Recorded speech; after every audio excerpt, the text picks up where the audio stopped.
Now who wanna move crossing on?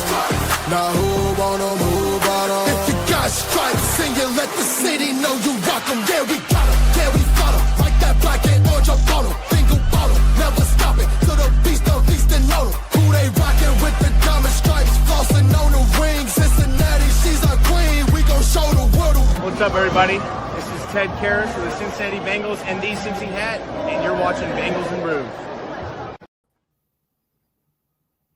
You're watching Bengals and Brews. You're watching it. Maybe. Some people. I'm watching it and I'm in it. I'm both. I'm in it and I'm watching it. Impressive. Both same time. You're traveling through the multiverses already. Take us to your Delhi on the west side of Cincinnati. So Joe Flacco is starting this Sunday versus the Green Bay Packers. Jamar Chase is sick. He may not even play. He is now questionable. Shamar Stewart is doubtful. Fairchild is questionable, but I don't think he's playing. He hasn't practiced all week. You guys probably seen the clips I clipped up where he looked pretty damn rough after that injury. So I imagine we won't see him. Maybe he'll be back Thursday, but even then, I could see him given another week. I imagine Reisner will start since Patrick's just now ramping up. But we could see Patrick or Reisner at left guard. Hopefully Chase is out there. Got Flacco starting. We'll see how it goes. I mean, it could go to shit. It could go okay. I don't see how it ever goes great, but that's where we're at. But you know what is always great? Midwest Best Barbecue and the Chop Shop. That's right. Go down, get you some Midwest Best Barbecue. Wear you an awesome Chop Shop shirt, but you can't wear this one. Chop custom made me this one. This is just a 101. I like that band. The Misfits always like this logo. Chop slapped one together for me. Right. Great dude there. One-off. It's a one-off. Yeah, it's a one-off. So no cease and desist, please. No cease and desist. But yeah, guys, what's Dustin, Greg, you guys probably I watched that press conference a little bit, but I didn't gather too much from it, from Flacco talking today. Is there anything that stood out to you guys? He had a guy drive him down and all that. People want to call the Bengals cheap for not getting a plane. Hey, they sent a car and he had a guy driving him, so that was awesome. And I get why he sent a car, so that way Taylor could communicate with him in the car on the phone. You know, everybody's like, oh, no, he needs a plane. He didn't care anything. He's just glad to be here. I mean, Flacco just sent everything right in. Oh, yeah, he's happy he's got T and Jamar, right? So Greg, you can use a phone on the plane. Yeah, you can, but, I mean, it's more efficient in a car. I know, it's so more efficient. They probably wanted that long phone calls while they sent the car for Joe instead of having him fly down here. Matt, imagine, like, the lack of sleep the coaching staff has had over the last week, probably, trying to ramp him up. Yeah, and probably Joe, too. That's like one of the things that we actually don't think about, like when these types of things happen, just how much like it pulls your attention to other areas, right? Oh yeah. He just got back from London that day. Yeah. Oh, that's true. Yeah. And the tough thing with us too is it's a later game on Sunday, and we got to turn around and play on Thursday. So. I guess it's the NFL season. I mean, there's no excuses. We got the right guy for that. Joe Flacco's been doing it for 118 years. Yeah, it's fair. He knows how to play on Sunday and go to bed and wake up and play again on Thursday. Hell, I don't think I was even allowed to drink legally when he started playing the NFL. He came in 2007, right? I don't know. Off the top Willie Anderson blocked for him. Willie Anderson blocked for him. Yes. Yeah. I mean. So did Orlando Brown, didn't he? Yes, he did when he was a right tackle at the time. Yes, that is true. Yeah. I mean, the game on Thursday is going to be a battle of 40-year-olds.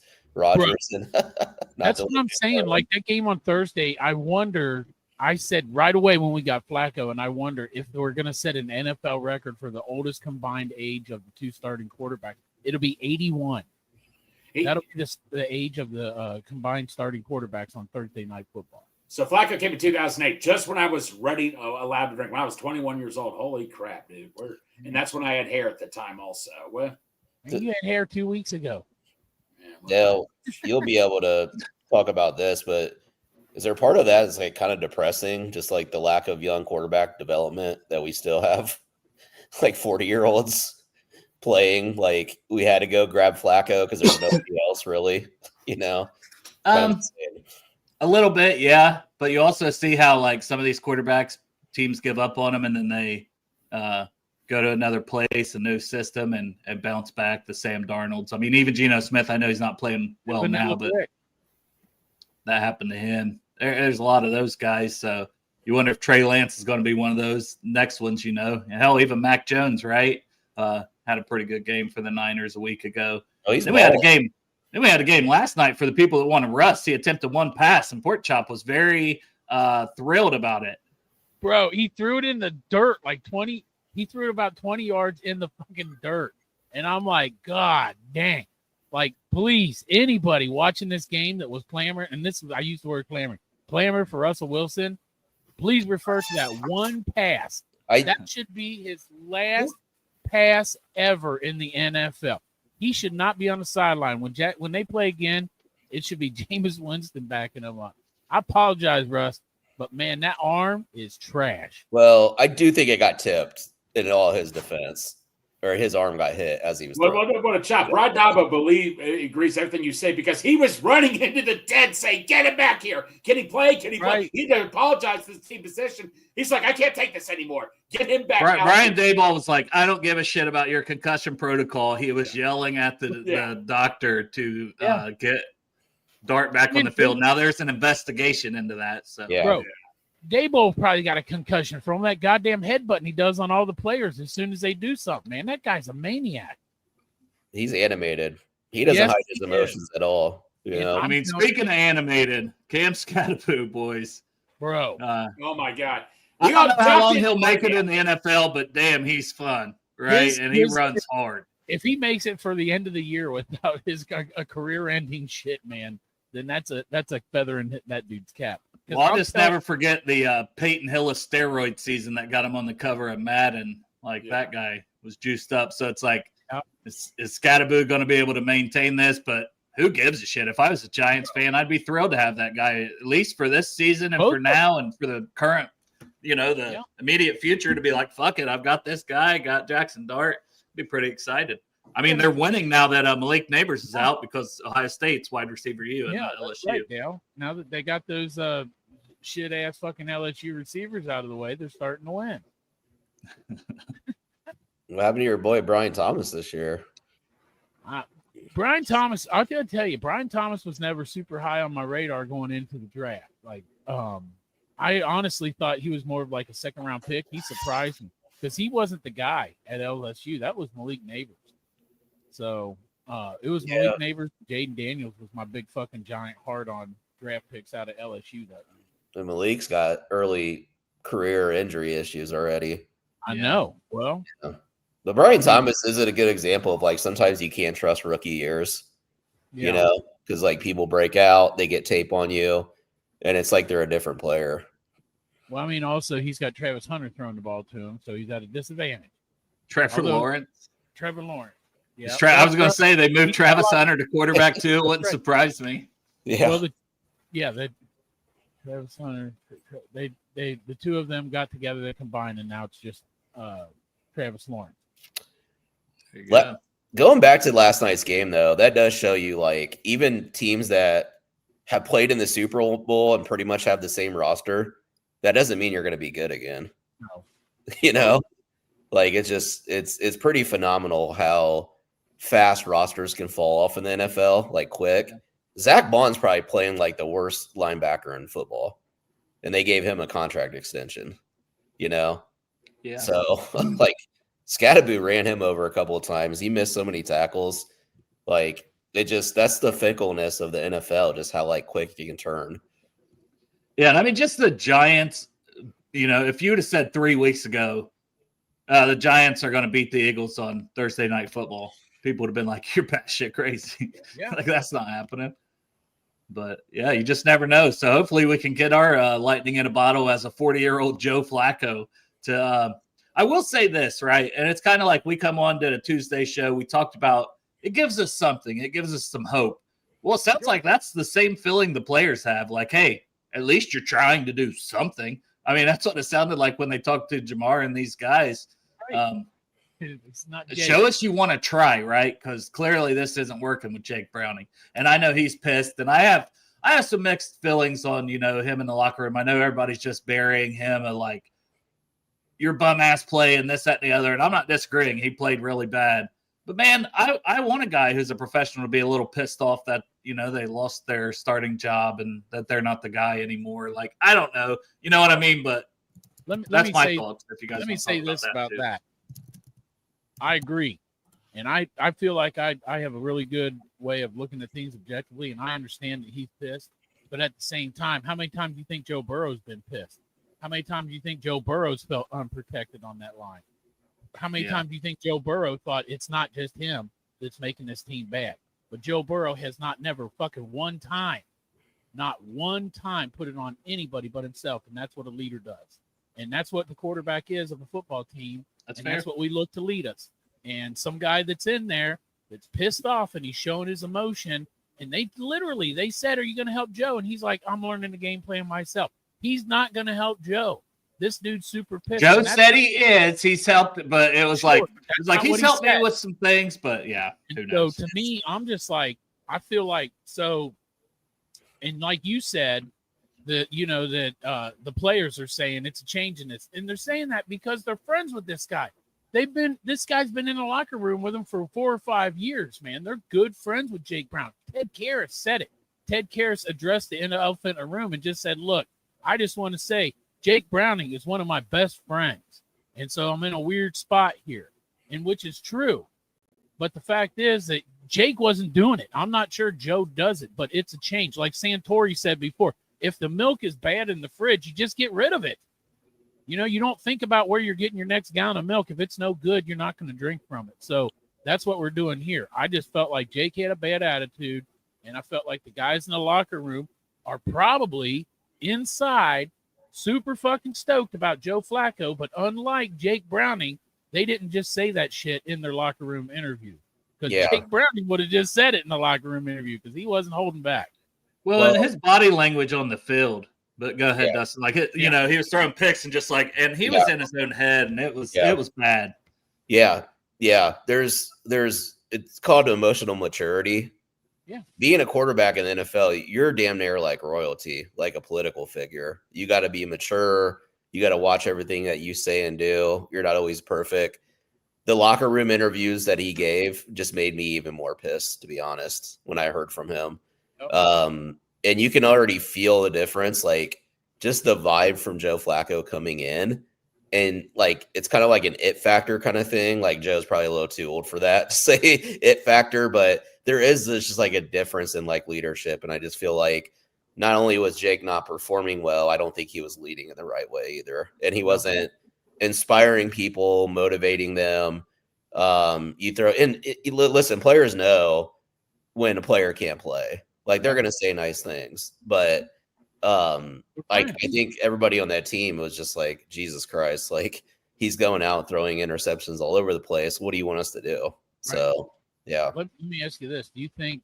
And I've also thought that him being such good friends with everybody in that locker room and the way they feel that they should probably just get rid of Jake. I mean, he can't play anyway.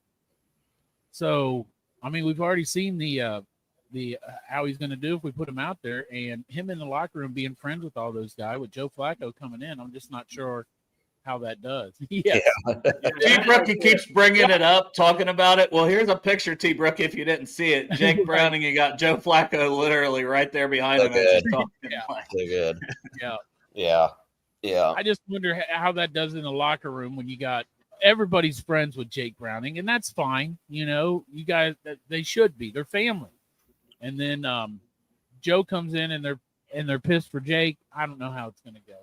I just wonder in the locker room. Your friends until they don't help you hit your incentives to your contract. Exactly. Right. We'll see how long that friendship lasts after that. Now, I mean, to be honest, I know you guys did a show on when they announced Flacco was traded or whatever, and I wasn't part of that. And I mean, to be honest, it moves the needle just a little bit for me. I'm not putting a lot of hope into it, thinking he's going to be the savior, but it's something different, and I think he's going to sling that fucking ball.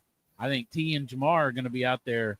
They better get ready. because that ball is going to come, and it's going to come deep too, because Joe can throw that fucking football from one end of the field to the other.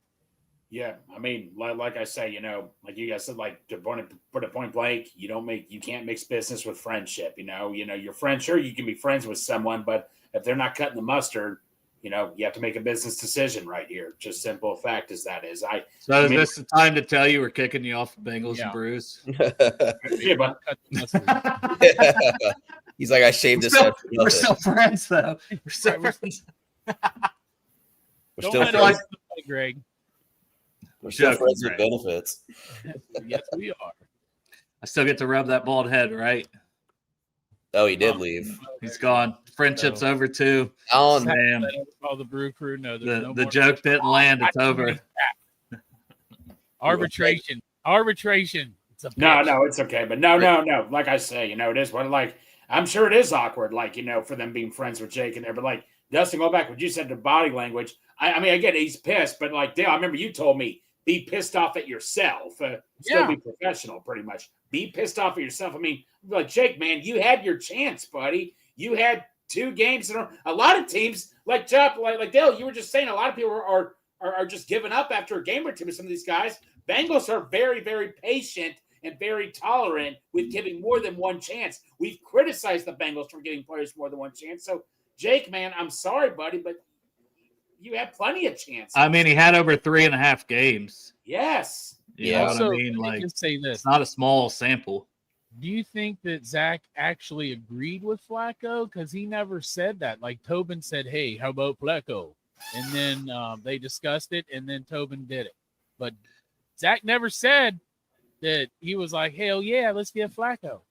I mean, I think so, because, like, I still think it's probably Zach's decision. I know all of them probably get a say too, but he's still the head coach on if Flacco would start this week right away. And he's the one who had the phone conversation with Flacco and told him, like, hey, we're getting you in here and you're starting. He said it was one of the first things he said to him, we're starting you Sunday. So I do think he was fully on board, like, to be able to make that decision that quick. Let me just say too, man, I fucking hate Joe Flacco. God damn, I fucking hate Joe Flacco. I fucking hate Joe Flacco. And he's my quarterback now, and I gotta love Joe Flacco. Don't worry. Go back to hating him if he sucks. Like, you can hate him. He played for the fucking Ravens. His ass behind the line was one of my. I hated him the most out of almost all the quarterbacks. The way he yelled behind the line. I'm just like, well, fuck Joe Flacco. If there's now, I love you, Joe Flacco. Get out there, win some fucking games for me, pal. If there's 2 things about fans that we know. You'll hate a player until they come to your team and contribute.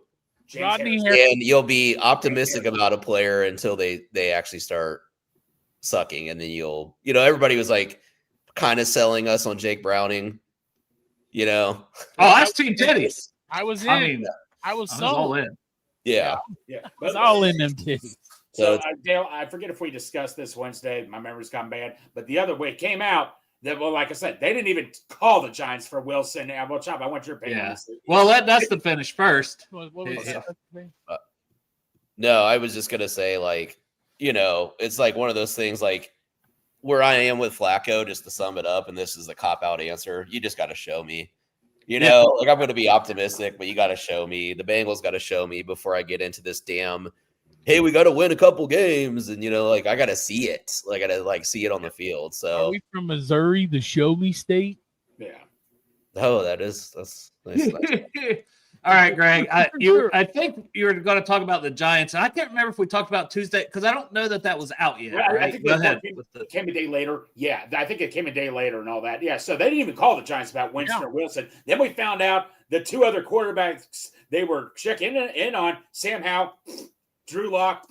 If you ask me, if my choice between those 3, I'd take Flacco in a heartbeat. Because Drew Lock, what has he done? I mean, he's just been from team to team. So sometimes Sam Howell, I think, Dale, you were kind of a little high on him coming out of Ole Miss, but he had his shot with Washington. Well, Howell was North Carolina. And I thought he was going to be like a 2nd-round guy, and he fell to the 5th, went to Washington. He's bounced around. He had a so-so year, I believe, with Washington in like 23 or something before they got Jaden Daniels. Obviously, he's not Jaden Daniels. I don't know. Maybe he would have been okay, but I mean, I don't know. I think Flacco is probably the best choice of those 3, especially knowing you're trying to get somebody up to speed as quick as possible to get out there. I don't think that Sam Howell. I mean, maybe Sam Howell would still have a little bit of upside. I think Drew Lock's been so many places. He's had a lot of opportunities everywhere he's went. He's had a game here or there, but so has Jake Browning. He's never had any sustained success in any way for me. So I definitely don't think Drew Lock would have been the guy. But it begs the question, is Zach Taylor a racist? Because if he wants leadership and he only looks at white quarterbacks, I'm joking. But I'm sure someone's going to bring that up because if people wanted Jameis Winston or Russ or anything like that, well, he looked into those guys. Now, I'm not saying he is. I'm joking. But I'm just saying for their leadership. And who knows if that report's even true. Yeah. You know what I mean, on who he looked into. I'm sure they looked into all options. I'd be shocked if they didn't have an internal conversation about like Jameis Winston or Russell Wilson. I'd be shocked. Yeah, and I think the NFL is more connected than we think. Like you know it's probably worth spending time on. You know? Like hell, a lot of these like front office people are probably buddies and friends, you know? So like, you know, you making a trade within the division, that just kind of shows you like how collaborative front office teams can actually be when both have a need or whatever. You know, whatever the Browns are doing right now, I have no idea. Like, did you see Stefanski's press conference? He had no idea they were trading Flacco. Yeah. But he said, like, he lets Andrew Berry make those decisions. He has full trust in him. So, and honestly, that should be a G, like, for some player movement, especially if he's not your starter or something, you know. This is kind of where they're like, well, we've already replaced Flacco. It's one of those. I think, because I did watch that today, Dustin, about Stefanski. And to me, it's kind of like one of those things where, well, he didn't just have any intention of that, but the Bengals called, they wanted him. You know, it kind of is what it is. Like, they love him, but whatever. Fair. I trust Andrew Berry. I didn't take it any more than that, personally. Yeah, that's fair. That's fair. I don't know. It's weird, man, having an interdivisional quarterback trade mid-season to help us. Like, hell yeah, we'll help you out. The fax machine worked this time, too, where there was a fax machine. Well, they didn't need a fax machine, Greg. They just sent the fucking Yugo up there to pick him up. Yeah. Well, hey, getting a hand job from your cousin is still a hand job. So, how'd you know? I mean, I only told you, Dale. Did you fucking talk to Dustin? Let me ask you. I thought it was funny, and he wasn't supposed to tell anyone. Wait a minute. Never happened. We're live, aren't we? Third. No, I just want Dustin. I'll never tell you a secret about Chop again. Joe Flacco looking pretty good stuff. Go ahead. Let's get into the Packers. Let's look at some of the matchups, discuss that. We're not doing over-unders today. We'll do it sometimes. I mean, we got Flacco in here. We have no idea what to expect. Hell, with Jake Browning, we didn't know what to expect. You know what I mean? So we'll just kind of skip that this week. We will talk about maybe some stuff with that. But let's just jump into key matchups. Who wants to kick off a key matchup for this game in their eyes? Because, you know, I've already wrote an article about some of this stuff on Cincy Jungle. Check out my articles. I got a few up there from the past couple days. One where I was sassy talking about the defense, the one I told you guys about that was posted today. Choppy, you'll have to check it out. See how sassy it was. I will check it out. I just woke up. Give me a second. Like, I tried to poop when I got up to read your article, but somebody was in the bathroom, so I'm sitting here. All good, brother. I got one in the chamber. Greg, did I see your hand? Yeah. All right. Give us key matchup for Bengals versus Packers Sunday at around 4:30, right? 4:15, 4:30. I know he only has like 4 solo tackles on the year. I don't care. You cannot play possum with Micah Parsons. It's going to be Micah Parsons against the offensive line. He's going to like, I would say an individual, but we all know he moves all over the line. So it's going to be the offensive line against Micah Parsons. Do not play. Well, just toss them Rashawn Gary, because I mean that way you can say. And I wrote about as 4 key players. I wrote about Orlando Brown and Amarius Mims for that reason, Greg, because Rashawn Gary and Micah Parsons is who they're going to be matched up with. You got Lucas Van Ness, you got some other guys that'll rotate in there too. But those 2 guys, and like Gary has 4.5 sacks, Parsons has 2.5. So he might have 4 tackles. He's got 2.5 sacks still. That's pretty good. That'd be one of the leaders on our team. And you got to remember, he didn't even play that many snaps for a game. Like, he was just ramping up after he got traded there and stuff. Right. And he was a little injured when he got there. So, yeah, I definitely think that's a key matchup because Orlando Brown has looked bad. I mean, there's just no way to sugarcoat it, right? No. So let's talk about that one before anyone else gives another one. Chop, you got any thoughts on the matchup of like their edge players versus our? I think Mims has played solid, and he'll get Gary. Like the way they have the depth chart, he would get Gary more, and Orlando Brown will be matched up with Parsons more, and I could see it staying that way. But they will move around just like Aiden Hutchinson did. Every team does that quite a bit, but I can see Parsons on Orlando Brown specifically a lot.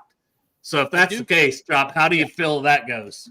Well, I feel like that the offensive line did a little bit of retooling this week because now they're going to, like, Peters had to get out there and be like, look, or is it Jerry Montgomery? It's Jerry Montgomery, right? No, it's Scott Peters for the O-line. He had to get out there and he had to be like, look, we're now blocking for a couch. We're blocking for a permanent fixture that's not moving. So it's a whole different blocking scheme than someone that can be mobile. Like you're literally telling your line, like this guy is literally going to move 1 or 2 steps to the right or left, and that's it. So hopefully, I mean, everybody's like, hey, we're at such a disadvantage the way things are being played on this line. So it's a new line. So hopefully, like you said, Dale, it's going to be a huge fucking matchup. And I was thinking Micah Parsons too when Greg said it against our offensive line. But I'm interested to see with the retooling. And when I think about that, I think about Orlando Brown the most because I love that fucking guy. But at the end of the day, I know, but at the end of the day, we're still a passing team and we're going to pass the ball a lot. And they've even talked about, we brought Flacco in because his ability to pass the ball and this, that, and the other. And it's like, damn it, I wanted to see you run more because you brought him in. Play action more. But it sounds like we're going to keep it fairly similar to what we already do, which kind of scares the hell out of me. I just worry about Orlando Brown from the standpoint of what we've talked about. Yeah. He already wasn't a good athlete. He looks even slower. I know he's playing good last year. The injury, it just doesn't look like the same player prior to that injury last year. And Micah Parsons has all the speed in the world. So that scares the hell out of me. How about you, Dustin?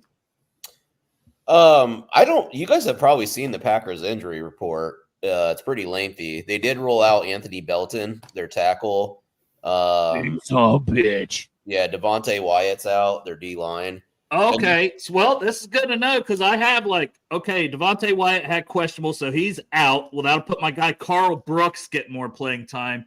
Belton's out, but does that mean Walker's back? Because Walker is listed as the starter on this depth chart, and Belton was listed as the backup. So Walker's questionable, Zach Thomas questionable, Brandon McManus, their kicker, questionable, their guard Monk, and then Aaron Banks. Aaron Banks questionable. And that's I had all those circled because it's like, but do you have any thoughts on our side? Then you want to jump into that? I was just gonna say as a matchup, like our D line against their O line, they're a little banged up. The last time out, like the Cowboys were actually getting a little bit of pressure. They gave up a lot of points. The week before that, I think it was the Cleveland game. They were getting after it, like where the guy was like, Jordan Love, like when Myles Garrett was running to knock him down. So I think there's an advantage to get after him on the O line just because those guys have been banged up and just probably haven't had a chance to gel so much this year. So that's something I'm really excited about from like the Bengals perspective as like. But Wyatt's out. Like they already said he's out. Yeah, so they rolled out Wyatt, and obviously Christian Watson was cleared to practice. But he's out, so not a surprise there. Yeah. And then Anthony Belton is rolled out. Everybody else on their injury report that was marked, like there's quite a few guys marked questionable. I don't know. Yeah, I have that too. Yeah. See where that goes. Well, I was going to say specifically about Wyatt because I had that as one of my matchups. Since it may be Reisner versus him, he kind of plays on that side. You'll get a heavy dose of Carl Brooks, who has a half a sack. But Wyatt has 2 sacks this season. He's a guy who was drafted in the first round. He finally started to live up to some of that, draft status last year, and it looks like he was playing pretty good this year. So that's kind of a big player to be out. So just wanted to focus on that a bit before we moved on. Okay. Hey, and so that brings up to me what's the status with Shamar Stewart now? He's a doubtful. Doubtful, yeah. I mentioned that a little bit ago. Like he's doubtful, and I thought he was going to play, and that would have been a big boost. Yeah. Hopefully, he'll be back Thursday versus Pittsburgh. They're thinking short week. I don't know, but I feel like we could have certainly used that guy in there. What a good job! Also, Chase that guy have Texas A&M, Dale. I remember him having a whole lot of injuries. All right, I'm just I mean, right off the get, he's got an Dude, injury. we know how it is with us and rookies. I mean, know. this goes back to Marvin. Like, I mean, it's crazy. Go ahead, Greg. Go ahead. It happened kind of in jump Chuck, time. Greg was. No. Chuck, you also heard about I don't know. Jamar got sick also, but they think it's just food poisoning. Okay, he'll be all right. He'll be fine. I saw Houday Joe in our chat put, and he's right, man. They're gonna fucking pump him up with fluids and cough syrup and throw him out there on the field. He went through walkthrough today, Yeah. so he got through that. So just go home and sleep, play video games, the rest of the day. Yeah. Lamar. All right, so he was sick last night, but still came and did walkthrough today. Yeah, he did the walkthrough today. He's fucking playing. Then I feel better knowing that. Yeah. Yep. By the I'd way, be shocked if he doesn't play. Like, why have him come to walkthrough if he was that sick? You know what I mean? Well, I mean, because we don't have any of those wide receivers to take his place. You know, that wide receiver y'all got up there. God, I seen someone put, and I can't remember who it was. I'm sorry, I don't, but on Twitter, and it was like Jermaine Burton also questionable playing slots at the Hard Rock. I was like, that's pretty good. But yeah, some other key matchups. So both sides of the line, we always, man, it's just ingrained in us as Bengals fans. We're going to talk about the lines every week because it seems like one or both kill us, and it's still what we're kind of missing, having, really good O-line, a really good D-line. It's like we got a piece here or there, but it's just not good enough on each side of the line. I just want which to is have why we still want heavy investment there. But some outside of that, I'll say like Josh Jacobs versus TJ Slayton.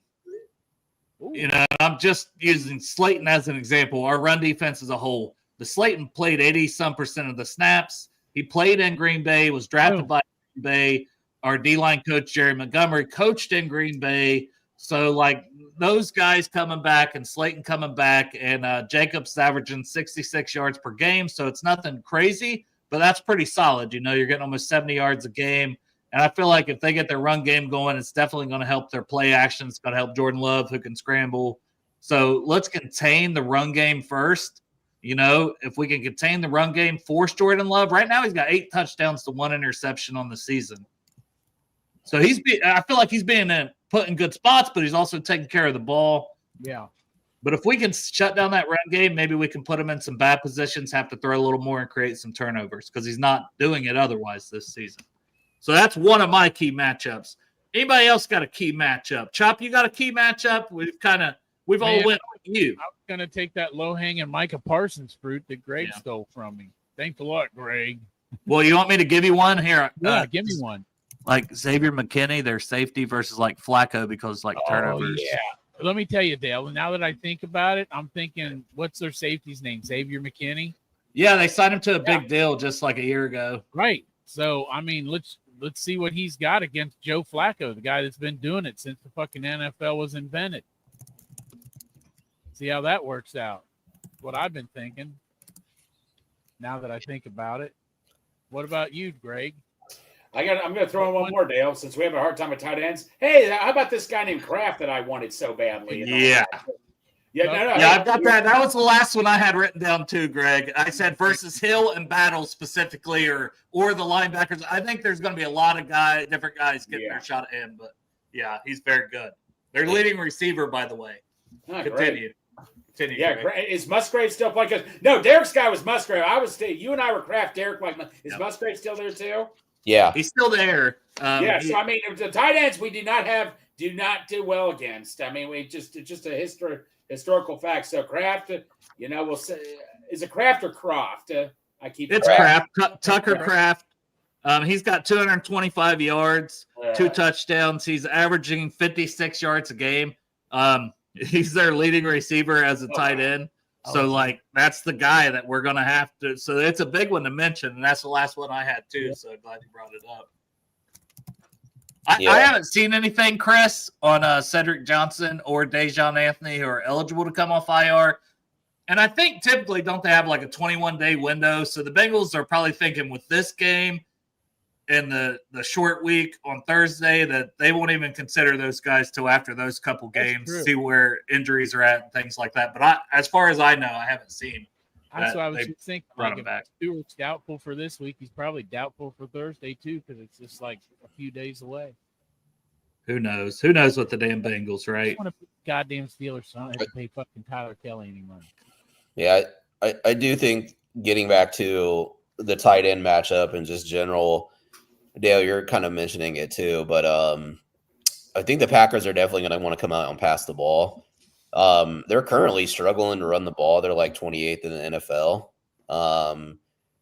whereas their pass, offense ranks up in the top upper half. So I have a sneaky suspicion that they're going to want to test our DBs and our linebackers in coverage with the tight end. So that's from, a defensive matchup against their offense is something that I think to be on the lookout for. Can we contain those guys? If they do get the completions underneath with the tight ends, can we rally, limit the yardage there? So that's, definitely going to be looking at that too. On paper, the only way we have a chance to win this game is if our defense balls out, because their defense is like top 5, and they're like, I think they're 11th versus the pass and 2nd versus the run, something like that. I remember looking earlier in the week, but I don't have that in front of me. So it's like, you're hoping that you can win a slugfest, but we're going to need our defense to have their best game of the season on paper. But then we could get out there and Joe Flacco all of a sudden slinging it. They're slinging it. We can't stop anybody. And it's, that's always those games on paper that it's like, well, this is the only way. Or we just get our ass kicked, which, well, we're kind of used to that after the last few weeks. Yeah.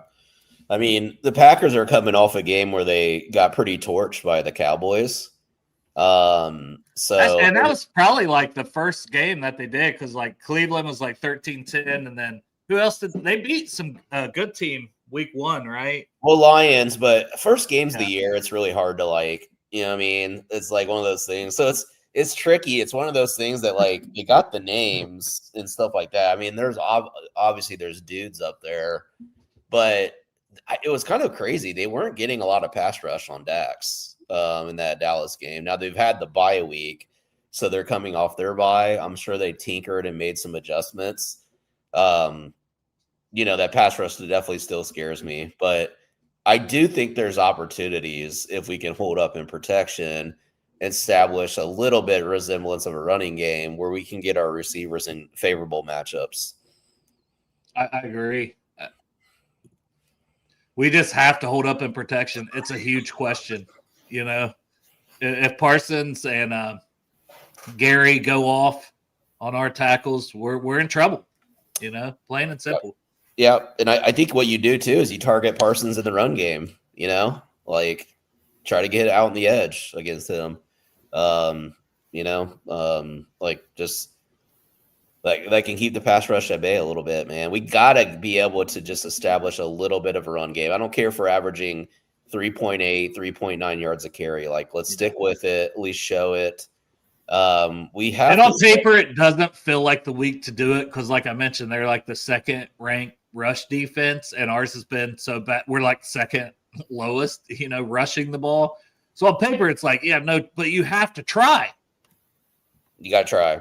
Yeah. Yeah, hit him with screens. Like Noah Fant, how many tight end screens did he catch when he was at Seattle and Denver? Like, let's get him. Another guy that played with Joe Flacco. Mike Potts, our scouting director, played against Joe Flacco in college. Wow. I was reading a Paul Dehner article with all this shit. I was like, that's insane. Wait, we have a scouting director? Well, he's scouting something. But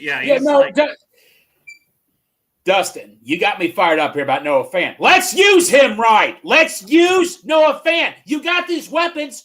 Use them.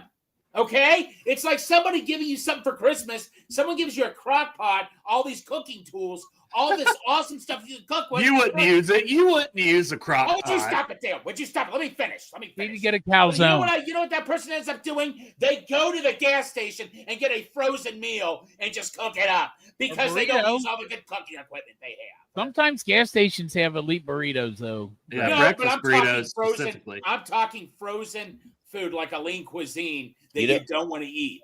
Greg, when was the last time you used cooking utensils at your home? Well, for your information, Chapo, I cooked eggs a week or two ago. A week or two. 2 weeks ago. 2 weeks ago, he cooked some your eggs. information. Look, I go to Doc. Einstein Bagels. I like to support my buddy at Script Coffee's business. Okay, is that Right. a crime I'm committing, Chop? Or I No, like to go to it's Subway to get a Philly cheesesteak sub, even though it tastes. I'm like just It like, was just your analogy was all about if someone bought cookware, and it was like you well, no, I giving do have that a was Foreman grill that I haven't used the in a year. or biggest two, so irony I've ever heard. This goes back against me, but you get what I'm saying. You got all this equipment, use it. right. A cookware from the guy that ends every show with like, I gotta go, guys, gotta go pick up my Chipotle. I gotta go, guys, gotta go pick up my calzone from La Rosa's. I gotta go, guys. Mom made me dinner. Yeah. Never like, I gotta go because I got this fantastic dinner I'm making. Yeah, I got a pot roast on. I got a pot roast on. I gotta go. No.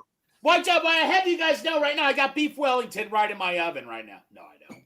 Well, it is like they got all the ingredients going off what you said, Greg. Yeah. And they're like, we're having a bunch of people over and stuff like that. And then Pitch and Zach started doing Jaeger bombs and got Jaeger bombs. wasted and forgot to cook completely, because they're Now just the fucked up. people are Yeah. wrong. I mean, man, Now they're Flacco- calling Domino's or Little Caesars. Yeah. I have a Domino's right near me, Dale. That's a good idea. Are you calling Flacco Domino's? No, here, I'll give Flacco my food analogy. This is a good one. All right, here we Flacco- go. Food comparison time. Breaking alert. Food comparison. Food comparison my from breaking alert. Moldy bread. Moldy bread. No. All right, what is a good piece of food that is actually pretty good? I hate frozen La Rosa's pizza. Okay, I can do this. Okay, Flacco is like a frozen chocolate chip cookie. It's in the freezer forever, but you know what? It still tastes good out of the freezer, even if it's been there for a couple weeks. So Flacco is a frozen chocolate chip cookie. All right, there you go. You heard it I here hope first. you ain't like Taco Bell's Mexican pizza, because back in the day, I loved me a Mexican pizza. I got one last night. That bitch has changed, and it is nasty. So it was good before, and now it's just Yes. not. So let's It's hope too that old. Flacco's Yeah. not the Taco Bell Mexican pizza that I had last night. Let's hope it's still really delicious.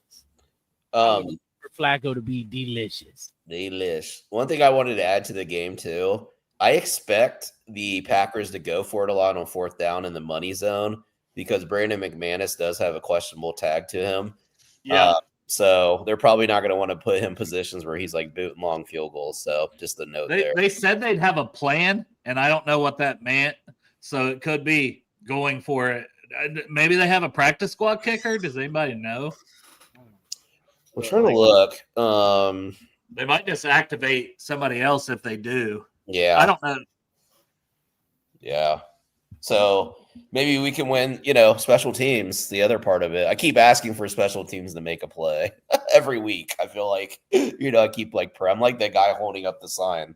Make a play on special teams. Yeah, well, if it's Charlie Jones, could we not have him run left and right? Could we go north south? Not east west.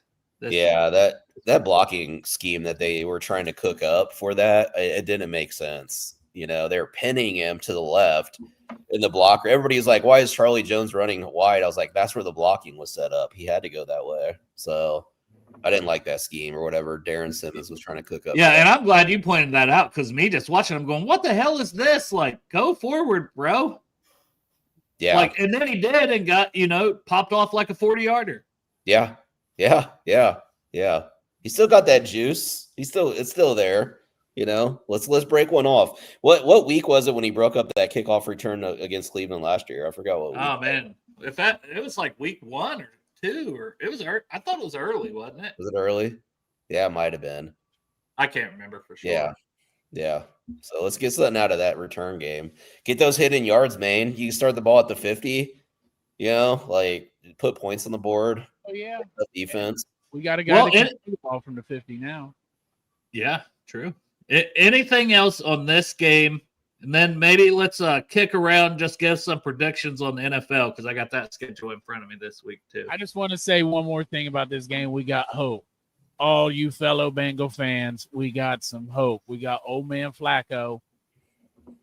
We're pushing it all in, and let's see what he can do for us against Green Bay. And more importantly, let's see what he can do for us on Thursday when we're all down in the fucking jungle. Listen to that fucking old man bellow out that bullshit that made me hate him back in the day, and then get that ball to our guys. Well, you really want to win that one because Tyler Kelly, the fuck Steelers, Tyler Kelly, bets. Joe Flacco, please help me fuck Tyler Kelly. Yeah. Over. Fuck him over. Sorry. Help me fuck him over. Not just fuck him. My eyes are on you, Chase Brown. I need better performances out of you. T-Brookie says they do have a practice squad kicker. I don't know exactly. It's actually just also Brandon McManus, but his name is Mark McNamee or something like that. Somebody else. The Giants, Adam Midas is the Giants' long snapper. That's why they're winning. They got his flow, man. We should have kept him over Willie Wags. Damn it. Well, they missed the extra point last night. You know, league that you said's getting boring. Oh, never mind. Getting boring to watch somewhat. The NFL, like I feel like New York Giants. They're fun. They were fun to watch right now. Well, yeah, Scatterboo ripping his shirt off after the fucking Dart game. Too, man. Jackson Dart's a fun player to watch right now. I don't know if he's in there just playing crazy because he just got the job or what, but if he plays, he also is not going to have a super long career playing like the way he does. What you're bringing up, Chop, is such a valid point. There are no personalities in the NFL. Like, where's our diva receivers? Where's like our headhunting safeties? Yeah, where's our excitement? Like, you know what I mean? The players are what sells this product. You know, it's like you watch these like players now, they've been down by the flags, but everybody's just moving like robots. So look, Chop, and Dart's mom is hot, Chris Crowley says. She lives they live 10 miles from me. You don't want to fuck with her. Her husband will have your ass in a garbage can. He's a tough motherfucker. Is it worth it though? Like, how hot is she? Right. She's hot, but not worth it. Now, man. You don't want to mess with these Utah rednecks, bro. Like, they're built different, dog. Like, bro, I'm from Harrison. You know. All right. As Chop's looking up, go ahead, Greg. Go ahead. I was going to say, Dustin, do you live near? Oh my. So he's from Corner Canyon. Corner Canyon. Just look up how many quarterbacks they've produced over the years. It's deep, and Dale probably knows a little bit more on that as well from like a high school recruitment standpoint. But the Dart family is pretty well known in Utah, bro. They hunt like mountain lions and shit, like cougars. Like, they're no joke. Shop finna hunt a cougar myself. Yeah, I'll come here and I'll hunt me a cougar. Yeah. Well, I was going to say, no, do you live near Parker Blake, Dustin, at all? Or he's about an hour and a half away from me. Yeah. Okay. Apparently, they don't John Mellencamp, because all I'm missing is the cougar. Hell yeah. See what I did there, Chop? Go ahead, Greg. Man. I was going to say, Dustin, it's a crime in Utah. You guys don't have the steak, egg, and cheese bagel from McDonald's there because it pisses off Parker Blake so much all the time. Yeah, I don't know what that's all about. Yeah, that's interesting. Like, oh my God, dude. Yeah. I know Parker's from Kentucky originally. Bagel at McDonald's.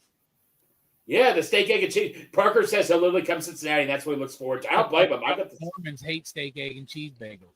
So I love the steak, egg, and cheese bagel. Well, that's the funny thing about Skyline, though. You can literally get Skyline anywhere now. It's like a franchise. It's grocery. It's different. The stuff I'm telling you, though, the stuff in the can, it's good. It's a good like hold stop or whatever until you get back to Cincinnati to get it from the restaurant. But stuff and the canned stuff, we call it at my house. We call it toenails that are in it. Those little pieces that are probably just like veins and arteries or stuff that's ground up with the meat, but we call it toenails, and that's not in the chili from the restaurant. It's something's different about going. You have to like literally go in the restaurant to eat it. It tastes different. Really? Yeah. I've been in the one in Clifton before. Is that the one that stays open real late? Yeah, that one in Clifton's like 24 hours. Yeah. You know, me and Santori went there one time late at night, Dustin. We saw a guy dressed up as Waldo and the other guy dressed up as Buddy the Elf. You won't see that anywhere else. In that area of Clifton, you will see some things. Yes. That is for sure. Down there in Love it. Yeah. It's what makes cities unique is when you got those characters, you know. Yeah. And you're right about the characters in the NFL. I just think that everybody's too scared it's the whole entire fucking world, and the NFL's just following suit where everybody's scared to give their honest opinion. Except for Jake Browning. He gave his, and I kind of like fuck him for that. Like, remember when right? You're hating on people when they're actually honest opinion, and I thought about it while I was saying it. Jake Browning did, but I mean, you're honest. Like it's not the quarterback; it's the divas. Like you said, wide We receivers, need divas. backs. Yeah, we need more divas. Yeah. I want a Terrell Owens doing a workout in his garage as a reporter in the driveway. Like, oh my I god, miss those days. You know what I mean? Get Ocho Cinco back. I don't know. I think Chase is the right type of diva, where he's like, I want the damn ball. I know how good I am. Like he'll just kind of say whatever's on his mind, but he's not showing people. And he went at Zach Taylor on the sideline, like, you know what I mean? But he's not like then just overdoing it. Yeah. To where it hurts the team in any way. Right. I would say the one that's towing the line the most is AJ Brown. Yeah, right now. Yeah. Yeah. He's because he did the book last year. He's towing the line of like, I just need him to go full diva. Like go full diva. Let's have some Jalen Hurts fucking can't throw the fucking ball. Yeah. Broadside the barn. Like bro, he doesn't like Jalen Hurts. You can tell, yeah. Yeah, he hates Jalen Hurts. Well, Jalen Carter not playing, that obviously made a big difference, right? I think the Eagles are just, I don't know, man. I'm just like. Yeah, Jalen Carter is really damn good. I will say that. Yeah. But yes, the Eagles don't look like a tank, but at the same point in time, man, neither do the Chiefs. But there's these teams, these organizations that always find a way to be in the mix typically. Yeah. Yeah. I would say the Eagles O-line is not good this year. Like, I'll actually say they're not good. Like, not even just like playing average. They're like, they can't open holes for Barkley. Some Eagles fans are starting to like, where's Barkley this year? You know, he's not breaking tackles, like stuff like that. So, you know, I don't know, man. It's just like, again, like it's kind of crazy how in one offseason things can kind of flip. Like the Super Bowl hangover is pretty real, you know? Yeah. I'd like to see. I would love to see if Cincinnati could win 2 in a row because I just like to get the fucking one. Yeah, I just want to win right now. One. Yeah. Just give me one. I just want to get back to the fucking when playoffs. I die, Jesus. you fuckers that outlived me, if we win one after I die, got to dig me the fuck up and get that goddamn Lombardi tattooed right here on my dead ass arm and put me back in the grave. Yeah, they won't be able to tattoo on your arm at that. Draw on it with a marker, permanent marker. Hey, we'll dig you up like Ed Gein and put you in a rocking chair and call Hell you. Yeah. Let's go, man. Yeah, we'll dig you up for the Super Bowl game. Yeah. Then if they lose, we're like, fuck this. Just toss you back in. Fucking dig you back up. Man. Great. Before we get to the Super Bowl game and sit me next to him. Well, before we get further into the game more, I mean, hey, if you're around Cincinnati and you're not doing anything Sunday, head on down to the Fowling Warehouse for their Project Game Day event. We'll be raffling off some cool prizes. And Dos Hermanos Taco Truck will be there selling tacos. And the cool thing about Dos Hermanos is you can order your food ahead of time so you don't have to wait to get it while you're watching the game. Dose. It's like the number 2, Dos. Hermanos. It's not Das. It's 2 brothers. It's not German. It's not like Dos Hermanos means 2 brothers. Hey, shows you how much I know how to pronounce stuff. Ask Dustin. He lives in Utah. He'll tell. Sorry about that. Dos Hermanos. There you go. Dos Hermanos. I think that's the one that used to be on the corner here, and they shut down and another Mexican place opened up. But it's free. It's free to get in to the Fulling Warehouse. It's free to get in. Play Fulling, or if you're getting food from Dos Hermanos, or if you're getting drinks, it's all on your dime. It's a watch party. You want to come in, just get in and watch the game? Cool. That's free. You want to do any extra shit? That's on you. That, it's just, it is what it is. That's typically how a lot of watch parties work. Bowling, it's so much fun. If you've never been, it's a combination of football and bowling. You and throw tacos. a football at bowling pins, huh? And tacos. And tacos this time, but yeah, bowling and watching Joe Flacco. Like, if you don't, or like, I don't really got the money, but you're close to the Fulling Warehouse and you got nothing else to do, just go down. And maybe you only got a few bucks. And it's like, I want to put in on this raffle. Then there's going to be some great raffle items. Try buy a taco. From Taste of the Bengals, some different autograph stuff that Greg talked about on Tuesday. There's going to be all kinds of stuff there. So, go check it out. Greg's going to pull that up. But let's get into some of the games from this week. All right. So there's the Chad autographed. He's got the AJ Green autograph Crown Royal, the Ted Karras autograph picture. So a lot of different things that'll be raffle items. And, if there's not a big turnout, guess what? And you put in for the raffle, your odds are better. Yeah. But you get to watch Joe Flacco. One more thing, a signed Cincy hat by Ted Karras, and a majority of the rookie linemen. You have Pickle signed it, Rivers signed it, and 2 other players signed it. But still, this will be raffled off too. I will not be there. Chop will not be there. Derek, I don't believe, will be there, but Greg will be there. Joe, Bengals and Bourbon. Santori will be there. Santori will be there. So some of the Project Game Day guys. Drew Garrison will be there. If you're a Drew Garrison fan, we love us some Drew Garrison. He'll be there. Probably screaming, "I love Garage Beer" to the mountaintops. So, I mean, he has to. It's in his contract. Yeah. His middle name is it's Drew Garage Beer Garrison. He legally. Well, also congratulations. He's having another kid. His wife announced with a Garage Beer thing setting out or whatever. Bro, he's got a good wife, man, to announce it to him like that, right? Yeah. Like that's a good wife, Drew. You did a good job, buddy. Yeah, shout out to Victoria. Shout out to Victoria. Yes. Yeah. Greg probably follows her on social media. Probably. He does. Greg knows everyone, and he follows them on social media. And people always wonder how I know people's birthdays because it's when it pops up. Oh, today's so and so's birthday. Happy birthday! Greg follows 1/3 of the country China, and they don't even allow the internet there. Somehow, Greg still follows 1/3 of China. Chop, you got to work. Yeah. Okay. Lazy ass. NFL. Lazy. I do got Broncos versus Jets. It's a 9:30 game, so I'm guessing it's somewhere, right? We've got all these overseas. I love early football. But I mean the Jets. The Jets are 0-5. The Broncos are 3-2. On paper, it should be an ass whooping, but maybe it won't be. So, what's our thoughts on that game? I'm going to go Broncos by 14. Maybe it's a little closer than you would expect on paper, but they're still the cream rises to the top, and they get the win. Somewhere. It's overseas. Actually, it doesn't fucking matter. Broncos. It's in the Tottenham Hotspur Stadium that they just built, and it's awesome. It looks like the stadium. I'm taking the Broncos. Like, I don't know. The Jets haven't done anything this year. I'm with you. Got a good defense. Bo Nixon. And you know what? I'll write these down. I'll put initials. So, like, my initials will be. I like it. D for Dell. So, Dustin, you have to have different initials. DC. I know, but Del Curtis. Curtis is my middle name. I shouldn't have said that because critical.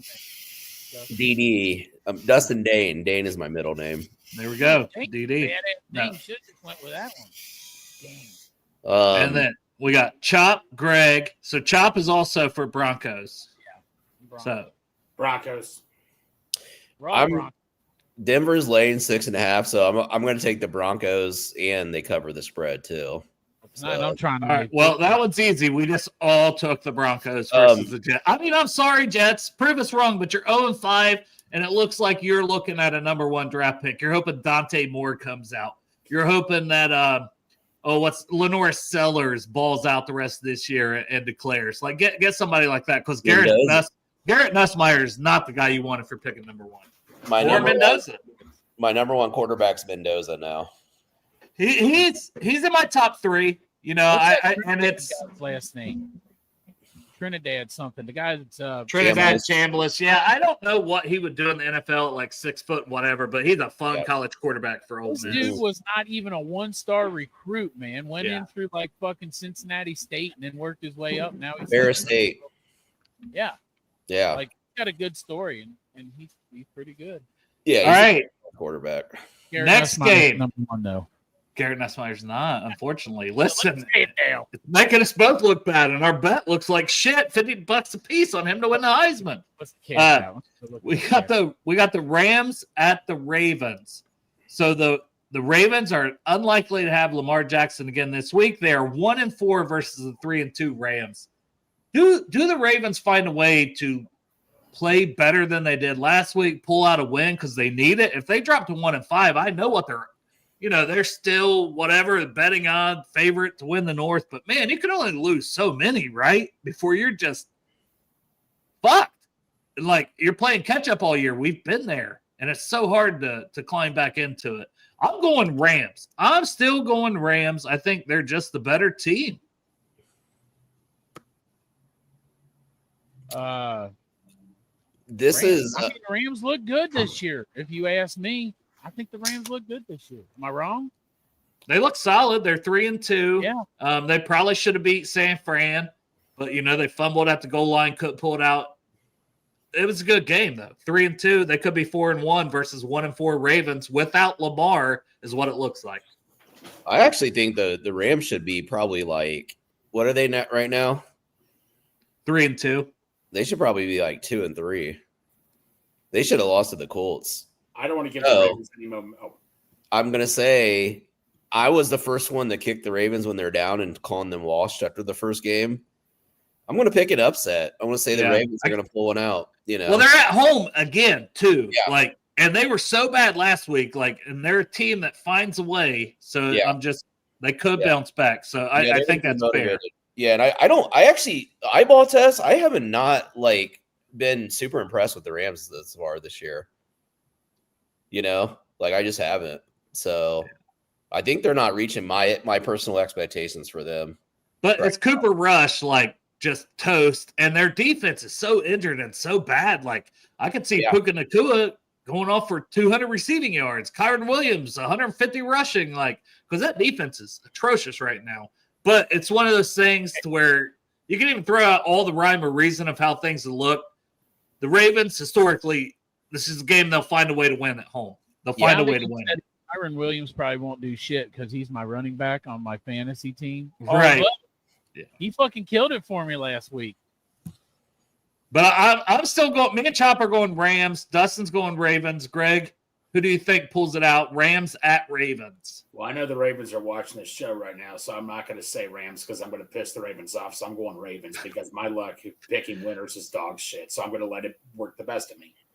It's like Greg is picturing. It's like college basketball selection Sunday, and you got the whole team in the auditorium. So the Ravens just all of a sudden all tuned in, the whole team in the auditorium to Bengals and Brews, put it on the big projector screen. And you know what? You better not. Oh, we're waiting on BSG to say it. But, all right. Yeah, I don't think that happened. But we got the Cowboys, who are somehow 2-1 and looking decent, especially on offense. Without CeeDee Lamb, who's been injured the last couple weeks, George Pickens is happy. He's happy. It's a bizarro world. They had an entire backup offensive line last week, and the line played great. I don't know what's going on in Dallas. After the first couple weeks, it looked like they were fucked. And here lately, they've come to life, a couple wins and a tie in the last few weeks, I believe. And they're playing the Panthers, who have been a little up and down, who are 2-3. I'm going Cowboys. It's in Carolina, at Carolina, but I'm going Cowboys. I feel like I'm taking all the favorites, but this is what I do. I agree with you, Dale, on that one. Carolina shit. I also think them boys are going to go into Carolina and come out with a victory. And you're right. Fuck George Pickens, but he's doing well down there. Can I say a shout out to Kenny Clark? In the midst of this trade, he was kind of buried and nobody talked about him. I think that's really impressive for him to be stuck in this whole trade scenario and kind of be kind of the insults with that. So for him to put that to the side, and he's absolutely balling out. Good job out of him. I love to see players, no matter what team they are on, that are caught in these situations that have adversity, overcome that. That's really impressive. Well, you guys remember the report, right? When the Packers wanted Trey. I don't remember where I read that. Yes, the Packers wanted Trey. We wanted Kenny Clark, and at the time they didn't want to include him plus a pick. They ended up getting Parsons later, but that might have been interesting, right? We might have been like, damn it, we got rid of Trey, and it actually worked out better where we got Kenny Clark, who's playing really well, and a draft pick for next year. Yep. And we'll see what happens with the Cowboys. Trust me, I expect them to choke and to not do anything. Right. But for now, they're playing some good football, and I'm going to ride that hot hand and pick them. Dustin, did you go with the Cowboys? Yeah, I'm going with the Cowboys as well. Okay. I think Dale and guys, where are you guys at with Bryce Young at this point in his career? Man, he's just hit or miss. Same place I was pre-draft. He ain't gonna work out, man. He's fucking 2 foot tall. He showed he came on the end of last year when he went back in after Andy Dalton. And just, we expected big things. I'm just really disappointed that he hasn't been able to carry that momentum over. So I'm more disappointed in Xavier Legette, his second year from South Carolina. Tet looks like a dude. Get McMillan this year looks great, but imagine had Legette all right, I had a rough year. Now I'm motivated, and he came in and just balled out. They could really be making some noise. But he still sucks. You remember how bad I wanted Legette in that draft? Yeah, his South Carolina tape was so good, and you're like, man, if this kid can just be consistent, he could be a stud. And, who else? Seed, all that. Yeah, who else has let us down, Dale? Jermaine Burton. Malachi Corley. Oh yeah, the Jets released him. Yeah, yeah. That's one of those things, man, when everything is at the line of scrimmage. I don't think Tez Johnson's done anything right for the Buccaneers. Some people saying he'd be better than Ibuka. They got him in the whatever round they got him. And it's like, child, please. Too small. Who was the other receiver we really liked from that draft last year? There was McMillan. That's with the Bucks too. That we felt we might have taken him over Burton. Jalen McMillan, and he's kind of buried depth-wise, right? But I don't know that he's done anything because, honestly, they're just like, hey, Emeka Egbuka, you went to the greatest college to produce wide receiver talent to the NFL there is in Ohio State. So we're going to just throw you the ball a lot. Right, Chop? Yeah, might as well because he's wide receiver you, right? Breaking news, Lamar's not playing, and also Roquan Smith, Pat Richard, Emory Jones, and Cheeto's not playing either. Yeah, they're struggling with these injuries. Greg, Panthers, Cowboys, who you got? Man, I tell you what. So there's UC Blue House College. There's another UC branch called UC. Actually, it's down in Clifton now. This guy I can't stand. Tim, you know who you are, Tim. I can't stand you, but I'm picking the Cowboys. He is the most annoying Cowboys fan. I feel like you should. If he's a Cowboys fan, you should pick the Panthers. All of us should pick the Cowboys. All right, Red Rifle. He's going to come in. The grilled cheese will come in and win the game. All right, I'm putting BSG down for the Panthers. Do that. We got the Cardinals at the Colts. The 2-3 Cardinals. Marvin Harrison. Talk about short quarterbacks. Kyler Murray is a short quarterback. He didn't practice today. Kyler didn't practice? I don't think he did. Hold on, let me look that up. I think he might be out. Oh, interesting. Yeah. I don't even know who their backup is. But they're at the Colts, the 4-1 Colts. Daniel Jones resurgence, another guy who leaves the team. Yes, Greg. He is returning after missing past 2 days. He is practicing today from a foot injury. So he is practicing. Probably we'll see. Either way, I'm going Colts. They're at home. They're 4-1. Colts are riding a lot of momentum. I think they get another win at home against the Cardinals. Yeah, it might be close, but the Colts win. So that's where got new defensive coordinators. Badass, man. God. It wasn't working here. Like I said, I remember over summer saying I could see it going well. Yeah, he'll be motivated with the Colts. Him being a good defense coordinator. They're like third in the NFL overall defense. Not only that, total yards. I mean, remember, he's got a complicated defense. Lou's not going to go up there and install that whole defense year one. So, just like our when Lou comes in and dumps it down, his teams play better. Boom! And our team played better last year when he dumbed it down for the last 5 games. So he probably went into Indy with that same plan. So you going Colts? Oh yeah, I'm going Colts, man. They're on a fucking heater. Fucking Vanilla Vic is on fire. I like that. Yeah. Greg or Dustin? Either one. I'm going to go Colts. I'm going to go Colts as well. I mean, there were moments and he got shit on a lot with the Giants and deservingly so. There were moments where Daniel Jones showed some stuff, So again, I love the story too. I do too. Goes to New York for years and just tossed to the side and goes to the Colts, Indianapolis, mid fucking West America. and has a resurgence. I love it.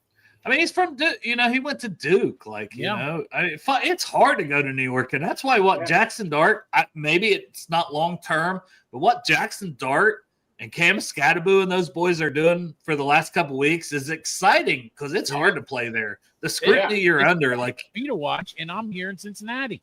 Like the Giants should only draft dudes that are like maniacs. Exactly. Because like you have to be to survive that fucking media attention in New York. Right. All right, we'll move on. If they want to hire me, I can go in there and I can assess for psychosis and let them know which one. I'm a professional. Seahawks at Jaguars. Seahawks 3-2. Jaguars 4-1. It's in Jacksonville. Jacksonville just coming off a win against Kansas City. I'm going Seattle.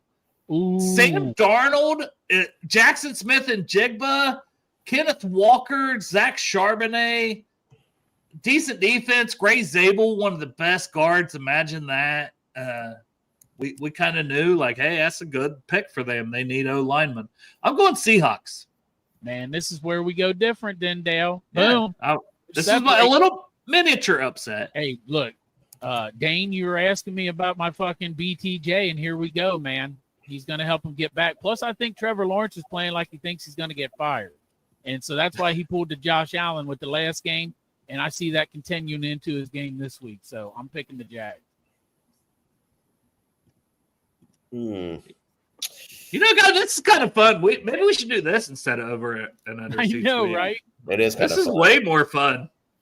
Well, it makes us aware of what's going on in the NFL too, which is always good. Because some of these teams, bro, like if we're gonna be getting to where we gotta go, we gotta keep our eye on these AFC teams, right? You know, so. Well, if we lose the next two, I'm gonna be a team cop where I'm just like, valid. Pick. Chris Crowley. Not only did we beat Jacksonville, we beat him with Jake Browning. Yeah, that's right. How about them apples? Yeah. We beat him with a Travis Hunter questionable PI. To be honest, if we want to get like.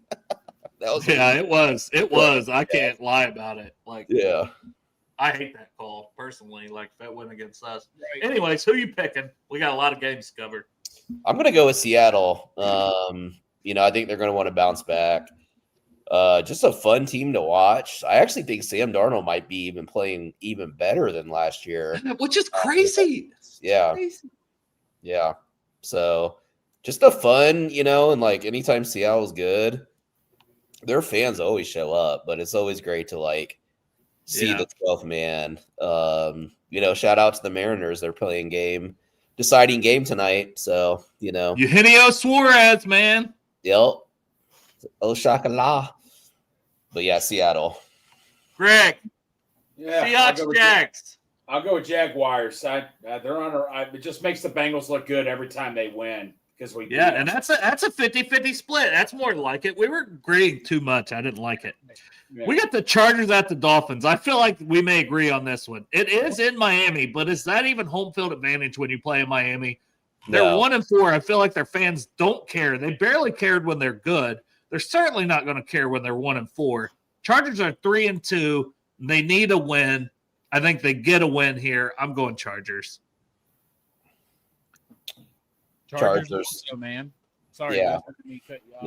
Darren Waller is tearing it up. He's like the top tight end in the league. He's tearing it up right now for the Dolphins. Fuck it. I'll go Dolphins. Wow. Oh, my God. I so hope we come back to these and Greg hits the Panthers, hits the Dolphins. Yeah, it'll look so good. Chop, you went Chargers? Yes. Okay. I'm going to go Dolphins as well. I'm going to join. Oh, my God. Yay! Yeah. I think the Chargers are starting to spiral a little bit. Their offensive line is a complete mess, and at least Miami has pass rushers. So, we got two people that picked the Dolphins. Did not see that coming. All right, how about this one for an upset? Cleveland Browns at the Pittsburgh Steelers. I'm going Cleveland. I'm going with Dylan Gabriel and that defense in Pittsburgh to pull off an upset. You guys fired me up about upsets. Two of you picked the Dolphins. I got to pick one. I'm going Browns over Steelers. Also, I just want to see the Steelers lose. Browns will beat the Steelers. I'm calling it. And Shadir Sanders will come in and win the game.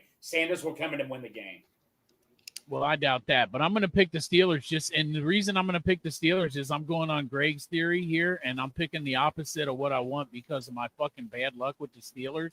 So I'm picking them bastards to win by fucking 50. I hate them both like equally. I hate you both equally. Yeah. Like, people say, I love my children equally. I hate our division rivals equally. Yeah, I also hate them equally, but one of them has a monetary tag. Yeah.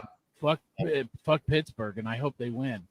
I will say, like, these games that the Browns, do you remember, like, the game, I think it was a Thursday night game maybe, 2 years ago when Chubb got his knee blown out? Their games are always a war, like Cleveland and Pittsburgh. Yeah. They're pulling people out on body bags, dude. Like, so I'm going to take Cleveland in this, like, mild upset, I guess. I got three of us. I thought I was pulling an upset pick, be the only one, and you guys, three of us went there. So Pittsburgh's definitely winning. Chops on an island. Continue though, and then we'll go to the next one. Yeah, I was gonna say, Cleveland. Yeah, I'll just take Cleveland.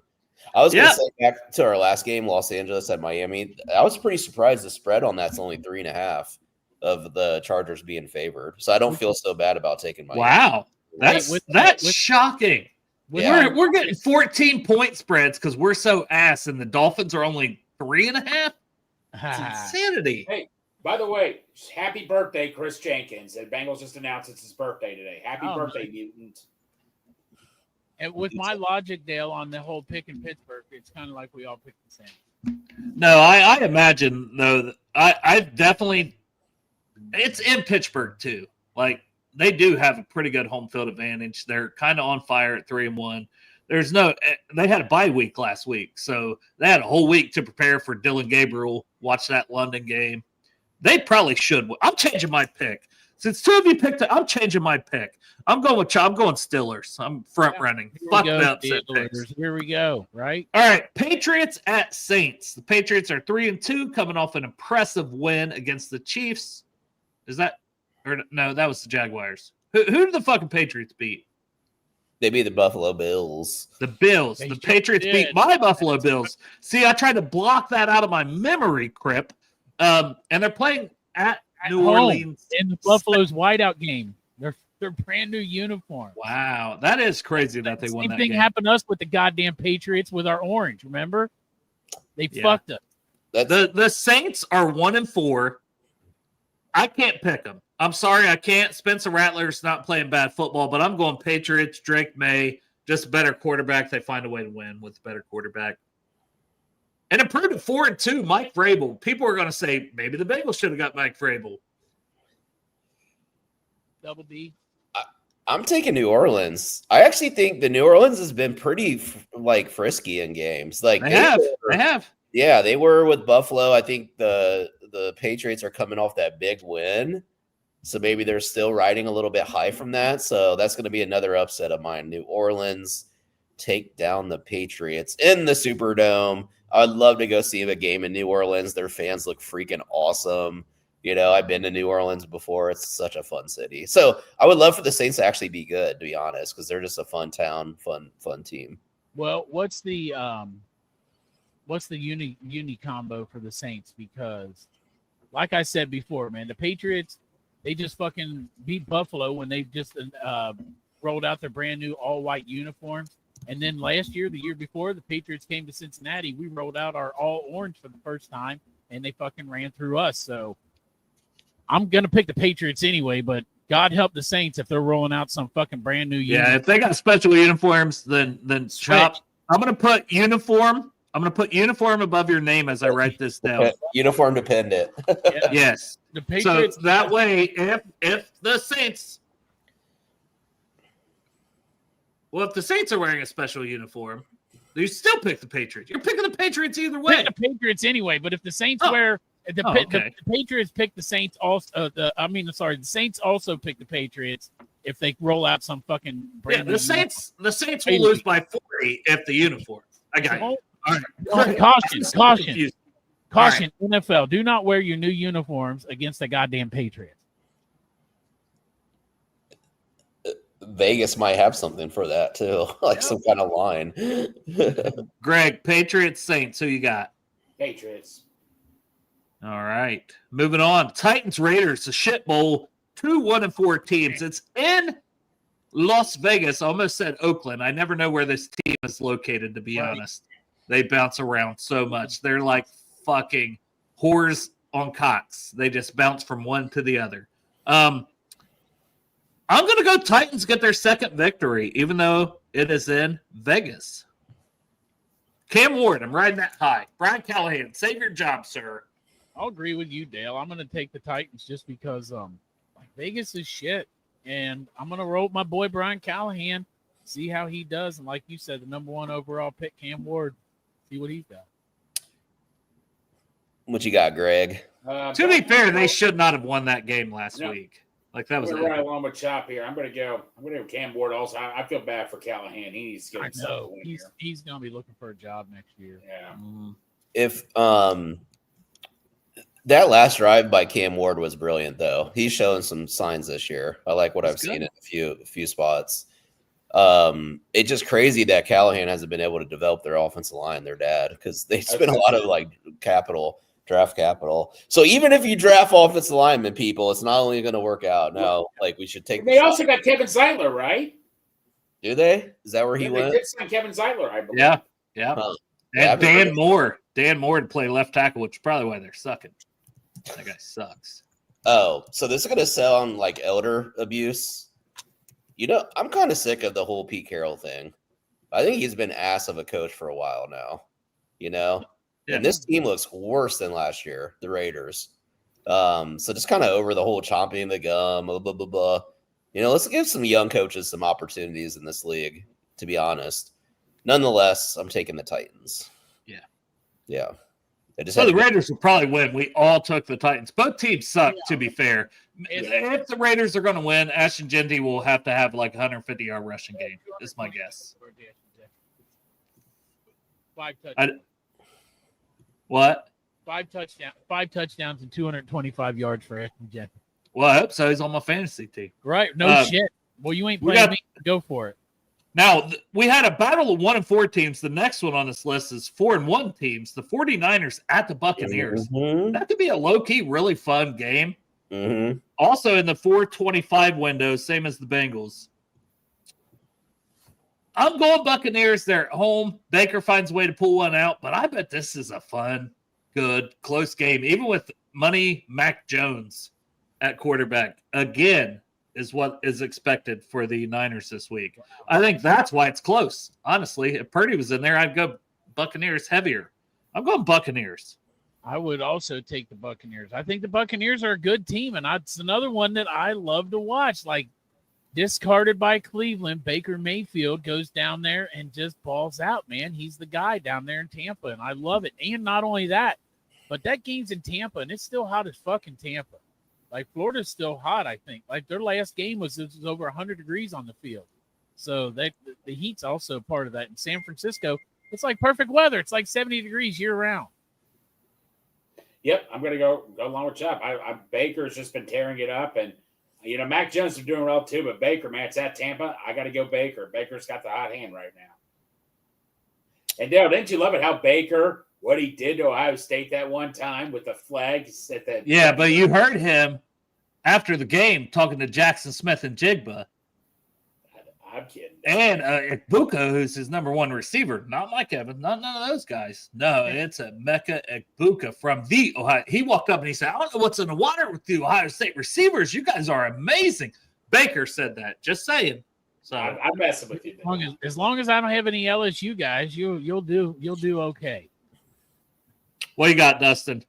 I'm going to go at Tampa as well. I will say, come on. I think this is going to be a higher scoring game. One thing that's really surprised me about Tampa is their defense has kind of been meh this year, and they got a lot of dudes over there. Well, Cansey's out for this, but Cansey's out for the season, so one of their better interior pass rushers. Yeah, they're just Swiss cheese in the secondary. So secondary's rough for them. Yeah, so if you have Mac Jones in fantasy, I'd start him. Yeah. Bengals at Packers. I'm going Packers. Yeah. Sorry. I'll probably have to do the same. I'm going also Packers. Yeah. It ain't even no kind of reverse psychology. It's just like, until the Bengals, I love them, but until they prove it to me, I'm not going to be Mr. Fake ass optimistic. Well, the Packers are 2-1-1, and after the first 2 games of the season, we all thought this is a Packers team headed to the Super Bowl, and they lost to Cleveland, and they tied with Dallas, and they've had a bye week. Well, that's true. They already lost to Joe Flacco just 2 weeks ago. Just to toss it all out there before Greg makes his pick. Come on, Greg. Was their last game? It's going to be a tie, Dale. No, we don't. We got to pick. Okay, it's going to be 27-26 Bengals. I'll go with the Bengals. Damn it! Oh my God! Yeah, I'm going to go with the Bengals. He's changed his pick. So I'm envisioning now. Obviously, Joe Burrow's not playing, but when not playing that well. I think we were coming out of a bye, but whatever it was, we went out to San Francisco a couple years ago, and everybody's like, dude, we're just about to get ducked on by the 49ers. And we came out and just kind of owned the 49ers for most of the game, and we just looked like world beaters, and our offense was getting under center, running the ball. You remember that? That was one of my favorite Bengals. That was one of my favorite Bengals games of all time, if I'm being honest. I guess the perfect score on that fucker. What'd you say? I guess the perfect score on that game, and $20 got me 46. Wait, you picked the score? Did the Bengals to win? Yes, it was 31-27 or something. That was back in your optimistic days. That was back Tyler Bowles sent me a thing. A score prediction. I couldn't find it because I was playing it because he sent it to me. I couldn't find it, and I took the one that was closest to it and fucking paid off. He said $20 bet, $4,600. That's pretty awesome, bro. That's a pretty good win. It's a good That's win what. right Hey, it pays to be optimistic, Chop. You got to get back. You're a shell of your Yeah, 40. fucking Bengals. Well, I was gonna say this, but you guys kept on fucking going there. You said Green Bay was on a bye week last week. Is that right? Yeah. So does that mean literally the last quarterback they played was Joe Flacco? No, they played the Cowboys and tied. All right. So yeah, Dax lit him up with Flacco, not 2. Okay, yeah. There is something about the Packers though. If you actually look at they got the names and they got the rankings, but if you look at some of their performances this year, it's just because we just again crowned them after week 1. To be fair, you crowned them after week 2. You were crowning how good they looked, and I said, I'm just saying, if they need something, this would be a team looking at the trade deadline for a wide receiver because closest thing they had to wide receiver 1, even though he's a slot guy, got injured.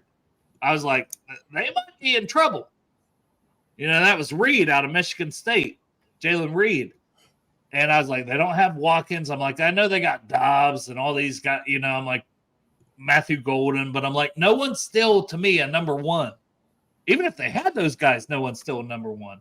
They're a team man, if they could have got a DK Metcalf, holy shit.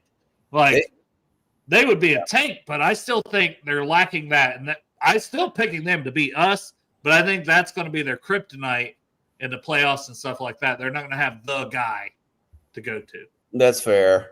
And what other team that we see that hurt in the playoffs? Always not having the guy, the Buffalo Bills. Yeah. Need that guy in the playoffs. So, yep. Unless you're the Chiefs, and then that guy is Rod Torbert or anybody else wearing the referee stripes. Next one is the Sunday night football game. What a Sunday night football game! The Lions at the Chiefs. The Lions 4-1. The Chiefs 2-3. Every part of me wants to see the Chiefs go 2-4, but if I'm being honest with myself, it's in Kansas City. They're coming off a loss. They just find a way. And I don't think the Lions look that impressive against us. So maybe that's what I'm basing this on. I'm going Chiefs, but I feel like I need to throw up after saying that. Yeah. Because I want my Portsmouth Spartans to win, but I'm going with the Chiefs to win this game. Is Rashee Rice back? I don't think so. I think it's 6 games suspended, so he's probably out one more. Okay.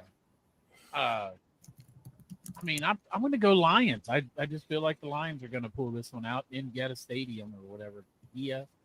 whatever the fuck it's called. Remember when everybody said the Lions were going to get the Ravens are going to win Monday Night Football at Baltimore, where the Lions were at? Lions like a good challenge on prime time away. I'm going to do it again here with the Lions. This is a tough one. Would you, if the Lions beat the Chiefs, are you ready to bury the Chiefs at that point for the year? No. The AFC is still open. Here's the thing. The Chiefs would be 2-4. So if we're talking about burying us, if we lose to the Packers, we would also be 2-4. Now I know it's Mahomes and Joe Flacco, 40-year-old Joe Flacco, but I'm not ready to bury the Bengals if we lose to the Packers. Yeah, that's what I'm saying. The only reason I do ask that, their upcoming schedule: Raiders, Commanders, Chiefs, or Commanders, Bills, Broncos, Colts. So they got to win this game. They have to. I think they could win every one of those games. Like, it's just they get on these heaters. You know what I mean? They get on these heaters and they just find ways to win. Yeah, they do. Yeah. So, yeah, I'm gonna probably go with the Chiefs too. With that being said, Chop, who'd you go with? Fucking Detroit. Okay. So we split that one with 2 games left. My Buffalo Bills, 4-1 Buffalo Bills. First loss was last week at the Atlanta Falcons, who are 2-2. Listen, Crip, don't tell Glenn about this. I'm picking the Falcons to win this game at home on Monday Night Football. I think that place is going to be buzzing. And I got serious concerns, even though the Bills are 4-1, that they're really that team. I still think they're missing a number 1 receiver. I don't think their defense is that great. I think Josh Allen is fantastic. Love Josh Allen. But Michael Penix, the receivers they have, and their draft was amazing. Those guys are balling out. Xavier Watts might have a pick 6 in this game. James Pierce, Jalen Walker, all them boys they drafted are very good for Atlanta. I think Atlanta's a team on the rise. I'm picking Atlanta to get a big win on Monday Night Football. I'm sticking with Glenn here. I'm going with the Bills.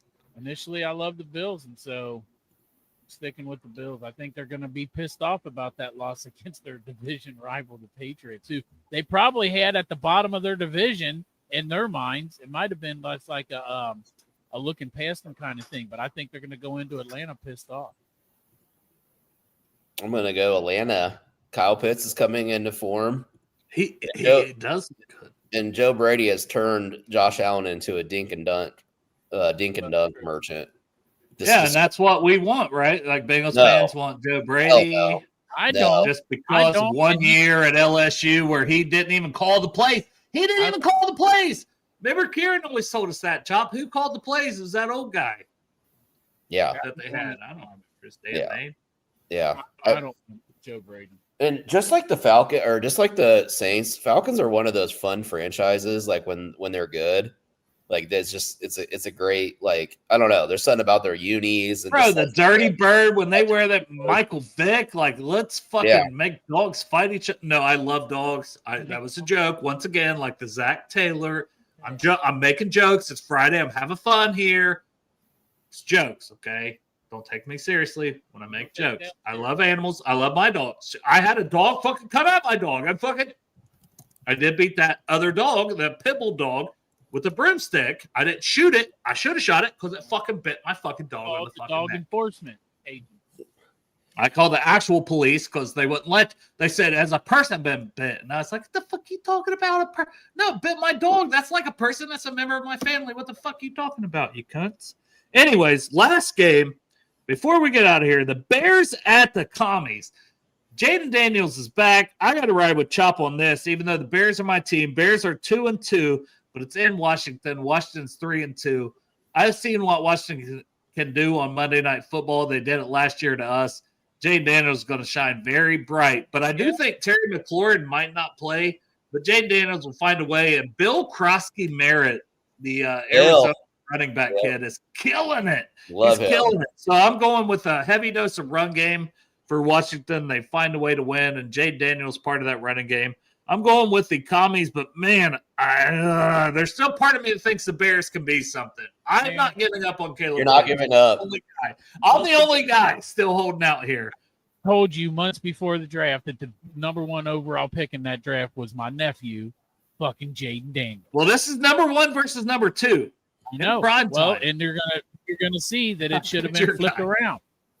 It'll be flipped around, man. Number 1 and 2. So, Jaden Daniels, all the fucking way, man. There's no fucking doubt in my mind. 1,000% Jaden Daniels, the fucking Commodores beat the Bears.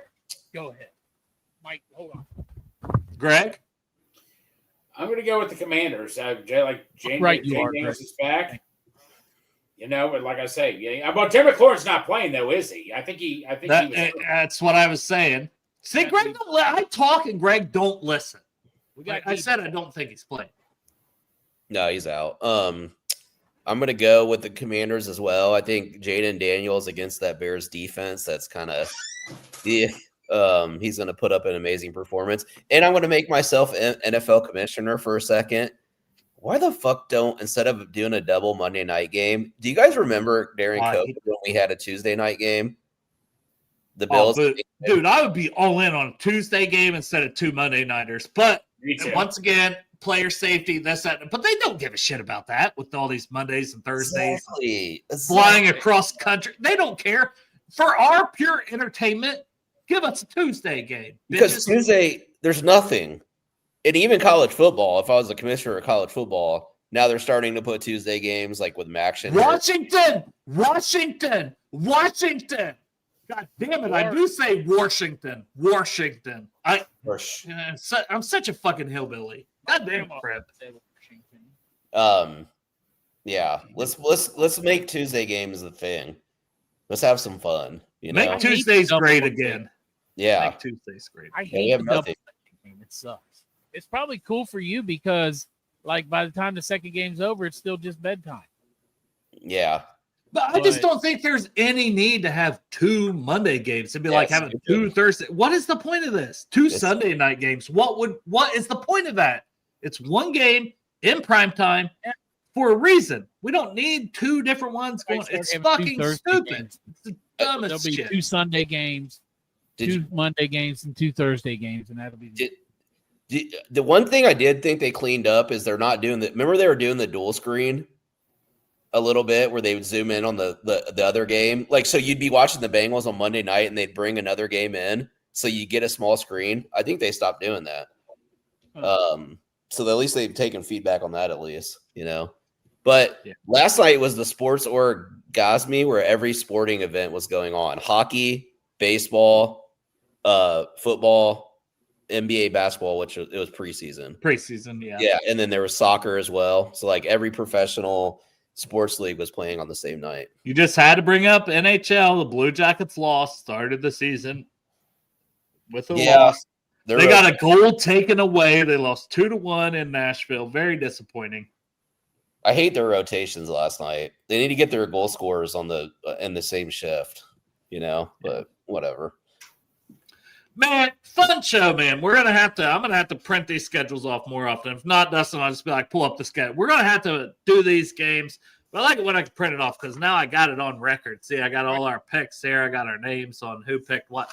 And we can revisit it and see how much we sucked. See who was the best of the dumbasses. Who is the best dumbass and who is the dumbest dumbass? I'm gonna go put $5 on mine for money line. There you go. All right, guys, man. Good show. Any given Sunday. And Joe Flacco, we trust, boys. We got something to look forward to. Go down to the Fulling Warehouse and hang out with the boys at the Fulling Warehouse for the watch party against Green Bay. Bring us home, Greg. That means dot bot, baby. Do the Flacco bot.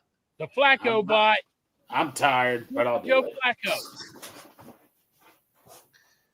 I feel like the dot bot should have like some jerking off down by your knees because it's Joe Flacco. It's like, boom, big ticking. Boom, big ticking. Dot Flacco. Boom, big ticking. Boom, big ticking. Hell yeah. Ticking, Joe. Well, Dale's still. I like that. Yeah, the That's I like what Joe that. Flacco bought. Fuck, That's fucker, him I big, like that. jerking off his big old dick down by his big knees. 40-year-old cock. Yeah, hell I yeah. like that, Dale. That stole me, buddy. Fuck yeah.